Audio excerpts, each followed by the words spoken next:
રતનપુરાથી પીપળા જવાનો રસ્તો છે. આવા બધા નસવાડી તાલુકામાં 20 કરોડના કામ મંજૂર થયેલા છે, પણ આજ દિન સુધી આ કામ કોઈ જગ્યાએ ચાલુ થયેલા નહીં.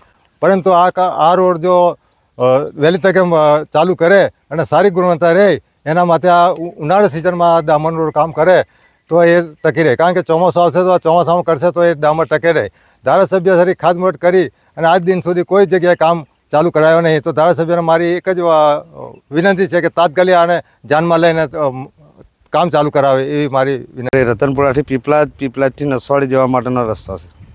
આ તો લગભગ 8-10 વર્ષથી બનેલો છે ડામર, અને લગભગ આટલો બધો ઉખડી જશે પણ તોય છતાં રોડ હજુ બનતો નહીં કહેવાય.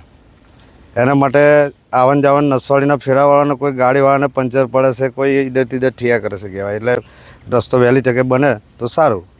રસ્તામાં કપચી તો ઉપર આવી જશે, બધી ખાસી રોડ તો બધો ખાસો કપચી બી ઉપર આવી જાય છે, અને જવાવાળાને આવન જવન જવાવાળાને મુશ્કેલી પડે છે. પંચર ટાયરમાં વાગે એટલે પછી પંચર પડે જ ને.